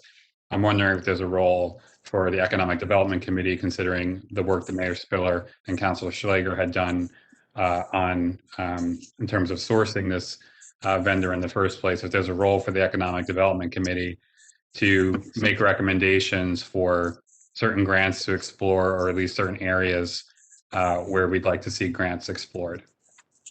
I would think that it would be prudent for the vendor to hear from counselors who want to communicate with the vendor via email or via telephone call, because it's important for the vendor to understand fully what the governing body expects of it. And if a committee wanted to hear from the vendor would, I'm sure, make itself available to the committee. What I would just note, though, is the very low not to exceed limit on this contract. So for every hour that the vendor is spending, we're paying, and the vendor's not doing other work. But I think it's completely prudent. It's a good matter of due diligence, especially at the outset, for the vendor to hear from counselors. Okay, thank you. And then on item number 9, I really just want to ask the reason for pursuing this agreement with Smith Marin. And again, I know I asked you this like 11:15 p.m. 2 weeks ago. Is this because of the carryover on existing work, or is there new work identified for Smith Marin to be working on in 2021? And if so, what would one of those projects be? I think it's both. And I can't crystal ball for you what's coming down the pike in 2021, but I think that it's fair to say that there are major developments that we are likely to see in 2021 that this firm would be requested to provide professional review and opinion with respect to submissions. Certainly in the past, two of your colleagues who sit on the EDC have heard dozens of times from Mr. Smith with respect to projects that are ongoing, and I suspect that that would be the case going forward as well. Though I defer to them to respond. Yeah, I'll just say simply, kudos to their work for really getting the Seymour Street project to be where it's at. I know that the extra pieces, I know Councilwoman Schlager, I see you nodding your head, you've been a big part of that. The effort and time that they put in their firm to really get that project to be different than some of the others that have occurred much earlier in town before we were constituted as the previous council, I think, really speaks for itself, that quality. And as I think Mr. Stafford, you noted before, it's pretty straightforward in that these fees are then passed on to the developer, right, as they go through the project. So, not all, but in most instances, Mr. Karasik will include in a development agreement or other agreement as appropriate a reimbursement factor. So that is the case usually, but we are still required by the local public contracts law to have this authorizing resolution. Okay, that's good. Sorry. I'm sorry. Oh, the other thing I would is that Mr. Smith lives in Montclair. His office is here. His business is here. He knows this town really, really well, and that's a big added value I find in dealing with him. So that's it. Thank you. Yeah, no question for me about his talent. I spent some time with him as well, and I know he's revered in the community and by a lot of the partners that he works with. So thank you for answering those questions. And my only other question on this one is the decision to fund this as an appropriation in the mayor council portion of the budget. What's the reasoning behind that? That's an accounting question that I'd have to put to Ms. Rao. I believe they're a professional consultant to the mayor and council. Right, I can address that. Their role is specifically in redevelopment projects, which are council-controlled projects, and their advice is directly to the council, not necessarily the staff, although the staff too. So they're the council's consultant, so to speak, which is why it's billed to the council. Perfectly clear. Thank you. That's it. No further questions, Mayor. Thank you. Sure. Thank you, Councilman. I believe you were calling the roll, Madam Clerk. So. Thank you, Mayor. Councilor Yacobelis? Yes. Chair Spiller? Yes. Thank you. Next, we've got another few resolutions. Resolution R-21-071, which is a resolution authorizing the submission of a strategic plan for the Montclair Community Intervention Alliance grant for the fiscal year 2022, and I so move. Second. It's moved and seconded. Any questions, concerns, or comments? Just a question, Mayor, if I can. It's something I used to sit on when I was councilman in the First Ward, and there's always been an issue here of the amount of money we get, and I always ask the manager about this. Is it 40 or 60,000? And we have to have a committee which helps oversee this. I think we're going to start talking about some of these committees soon. And this might be another committee that we have to fill some seats because it tends to be defunct. But it used to be a very active committee dealing with, it's substance abuse, trying to educate young people. It's an important grant, but it's a federal grant, I think. Is it 40 or 60, Tim? Do you have some? I believe this year it's 19,704. I believe you're correct in that it is federal funds as passed through the county of Essex. And I also believe that you're correct with respect to the obligation to have the committee. That's a lower amount than in the past. So I believe you're correct. Okay, thank you. That clears it up. But thank you very much. You bet. Other questions, concerns, comments? Seeing none, Madam Clerk. Councilor Cummings? Yes. Deputy Mayor Hurlock, Yes. Counselor Price Abrams, Yes.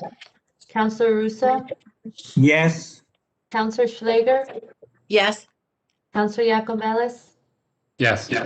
Mayor Spiller. Yes.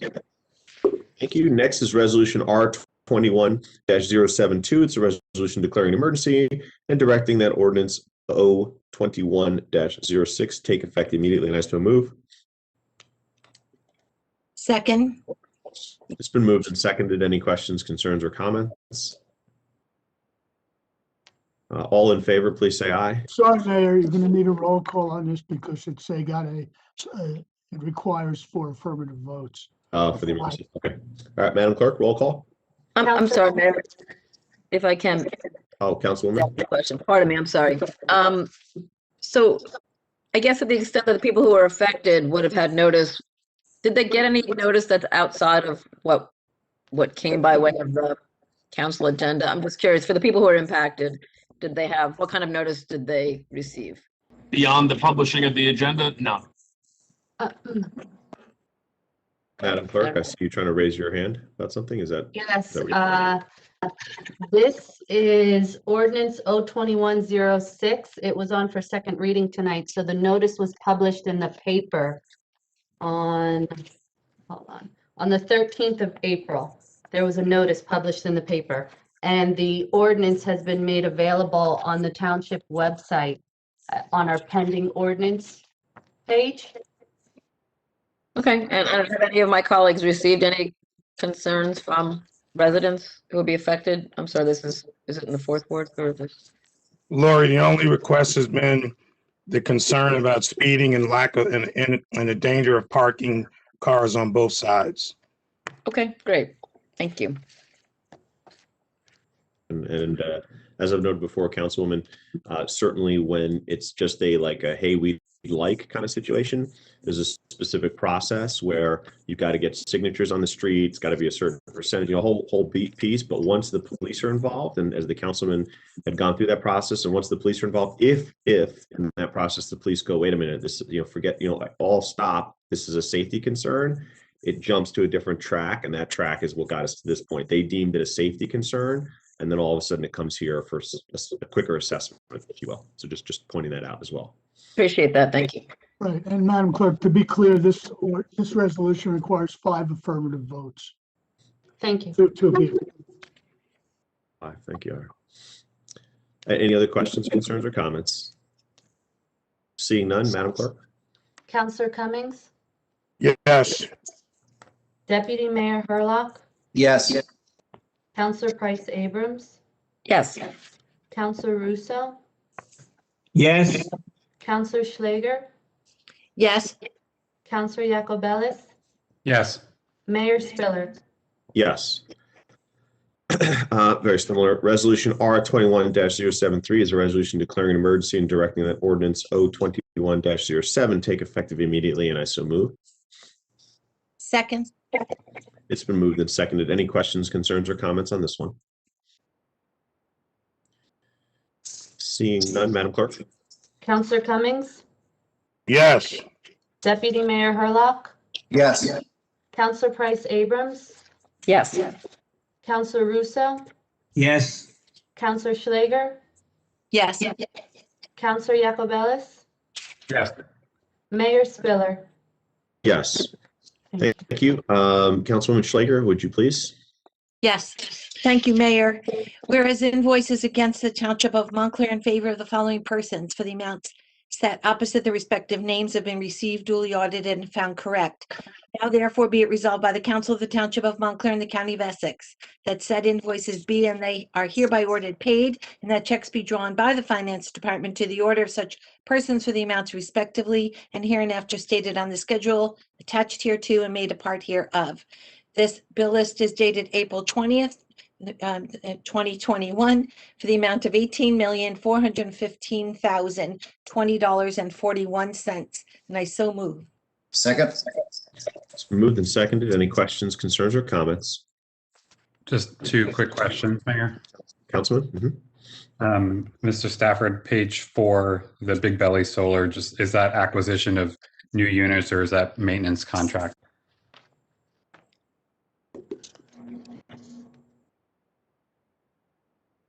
That is the normal monthly fee.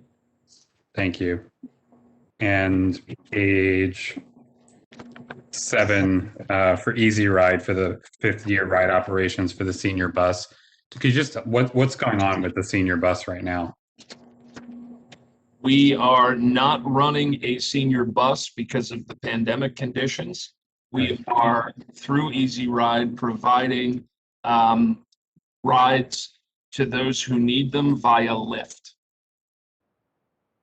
Okay. And then final question, this is page 7 for Helmer Scientific. I want to assume this is for vaccine storage in the amount of $10,883. The refrigerator? Yes. Okay, great. Thank you.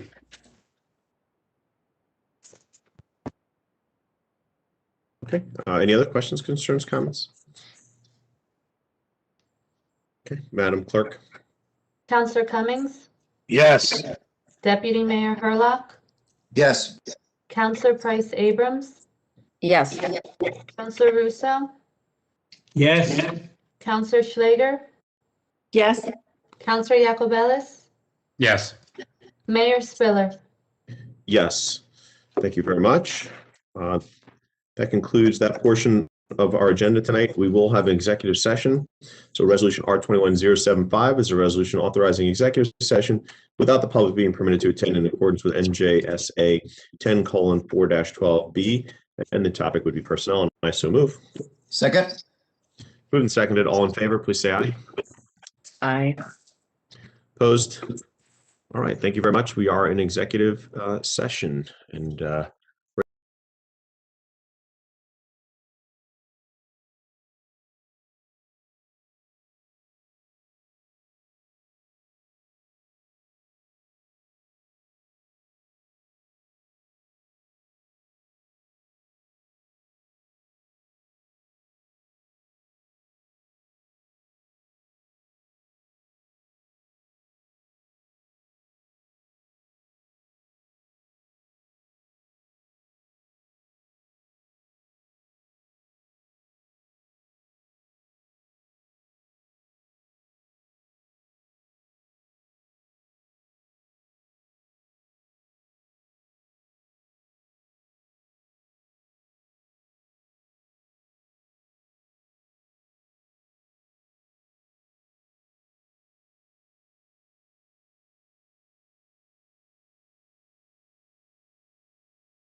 we are good to go. So thank you, Rick. Appreciate getting us back on. Thank you. We have now exited executive session. And with that, I will so move resolution to put forward all the actions taken in executive session around our committees and commissions. And I so move. Second. It's been moved and seconded. All in favor, please say aye. Aye. Aye. Opposed? Abstentions? All right, thank you very much, everybody. And with that, I will entertain a motion to adjourn. So moved. Just want to say happy birthday to Lori. Oh. Birthday. Yeah, 29. And May in Montclair, are we doing anything for May in Montclair? Anything May 1st? May in Montclair? No? I have not heard anything from the organizers. I would imagine that given the governor's restrictions with respect to outdoor events, they've probably not Right. scheduled. Well, let us know if you hear anything. All right. Certainly will. Mr. Mayor, if I could just, Mr. Mayor, if I could throw in one more happy birthday to Councilwoman Schlager. When was yours? Sean, your birthday was in April, I believe, was it not? It was 2 days ago. Yes, it was. Yeah. What the heck? 2 days Happy ago. birthday to you all. See, this So, is April. Madam Clerk, can we get a Really birthday? should get together. the ice cream cakes and cake we get. I mean, this is where Oh, they were great. April. This new council gets nothing. The clerk doesn't have to do anything for us on this new council. No more cake. She's saving up her cake allotment for when we're all back in. Yes. I apologize to everybody again. It's very stressful. Now I'm going to go watch 3 hours of news. Good night, everyone. Thank you. Let's vote on adjournment. How's that? Yeah, we have a vote on the adjournment, Mr. Mayor. But Lori, did you want to add before we adjourn? I did want to say a couple quick things, and I know we don't have to go around the horn type thing, but there's not a forum to say things that we couldn't say in that session that wasn't on topic. So We can go around the horn quickly if everybody would like to do that. I just looked at the hour, but I can go around very quickly. And Lori, Councilwoman Price Abrams, let's start with you. thank you. I mean, George Floyd, the results today, I don't need to go into that except for that, the tragedy at least didn't beget another tragedy, at least to that point. I did want to acknowledge you, Mayor, for you signed on with other mayors about you getting background checks on guns, and I flagged that yesterday, and I forwarded it around and did a birthday thing on Facebook to drive dollars toward organizations that are going to secure that. Those are 2 quick things. As far as council business, and this is a conversation with my colleagues in the only forum we really have together, I would like to talk about plan for how we may come back to the building and begin to whether for conference meetings only or for all of the meetings, that we could more truly have, I think, the conference dialogue that I understand has happened in the past, that we really have less opportunity for. Obviously still open to the public in all the ways it would need to be, but I would like us to have that conversation, and I don't know if anybody can suggest how it might get structured. But I did want to put that out there. I know there would be challenges and questions. I did talk to Mr. Stafford and Mr. Karasik earlier, and how the public would be interfacing. In other words, will the phone system work properly? All the kind of technical questions. And so there's at least an inquiry that they would explore what it would take, whether there'd be costs associated with it. But I think there would be value to our effectiveness in an ongoing way as a body, that we are in the same room sometimes. So that's a suggestion and a recommendation, a request of mine. Is anybody else open to hearing more and wanting to see, planning around that, at least for some options?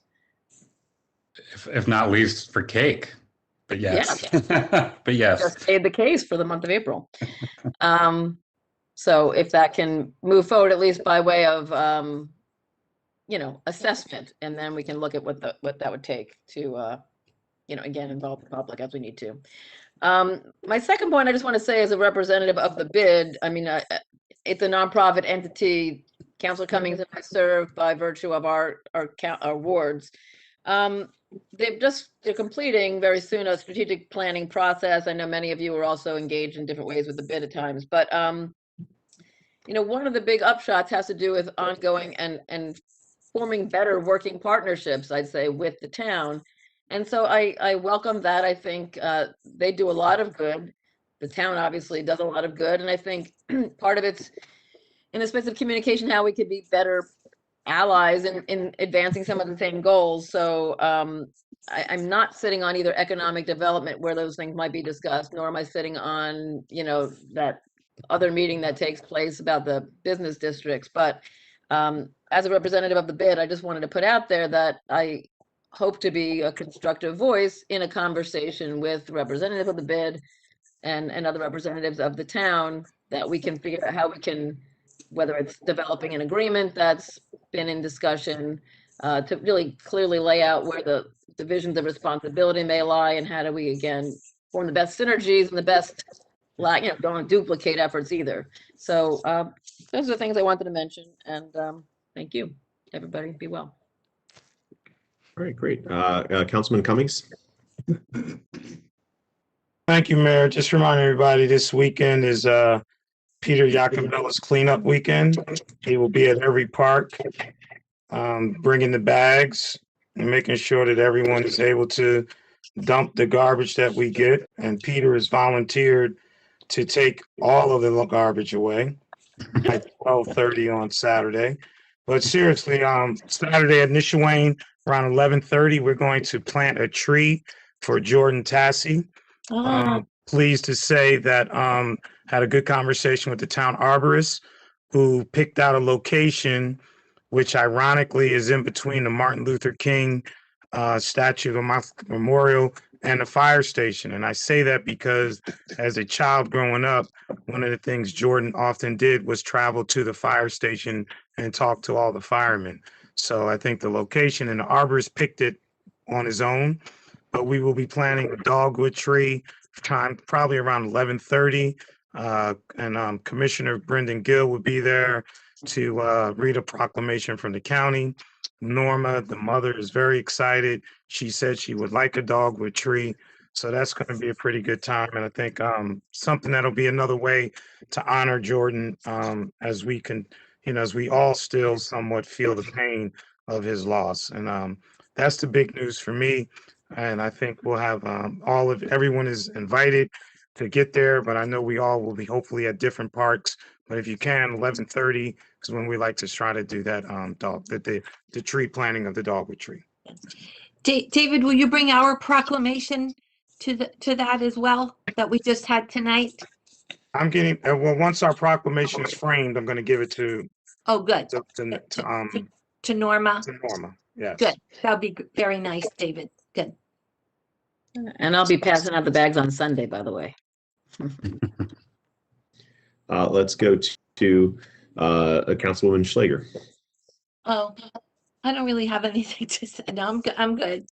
Right. Thank you. Sounds good. Let's go to Deputy Mayor Hurlock.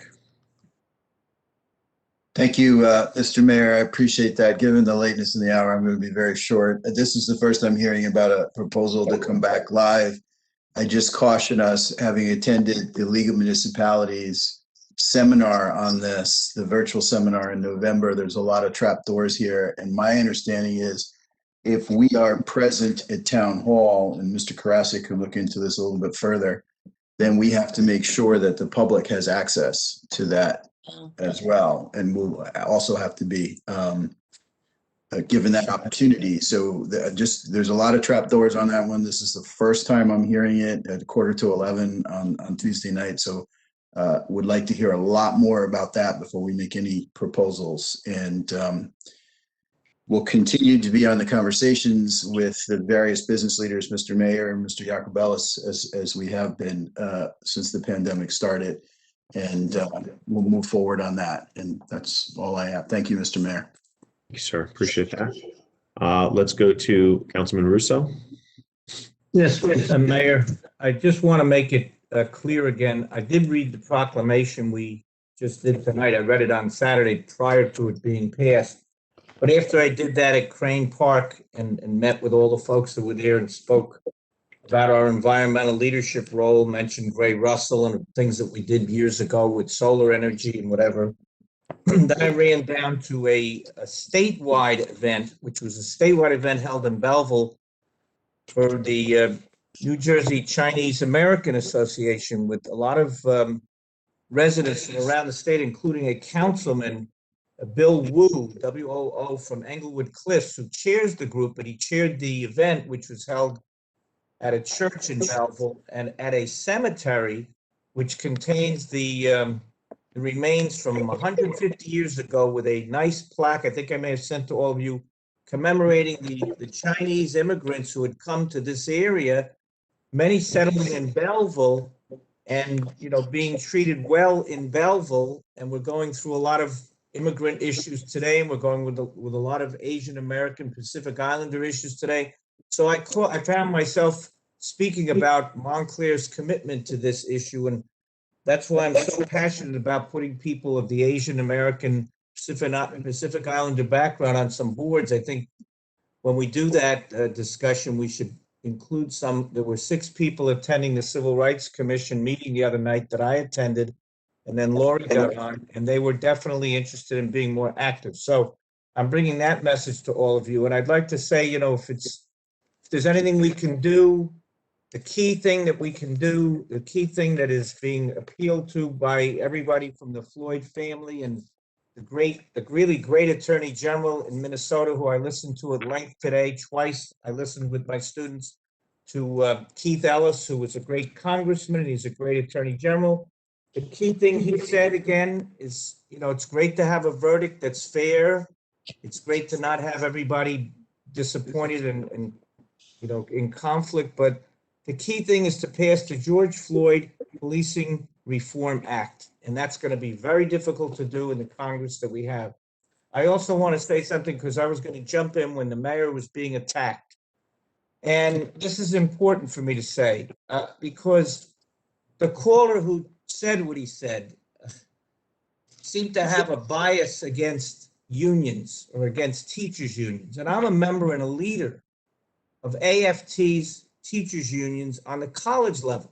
We do represent the Newark teachers, which is true. We have a few municipalities that we represent. But as I said earlier, when we were talking about nurses, AFT New Jersey includes the largest nurses union, includes the 4 or 5 cities in New Jersey, with the largest city, Newark, that has a teachers union, where I joined in 1968, joined a strike led by Bayard Rustin, a great Black civil rights leader, Bayard Rustin.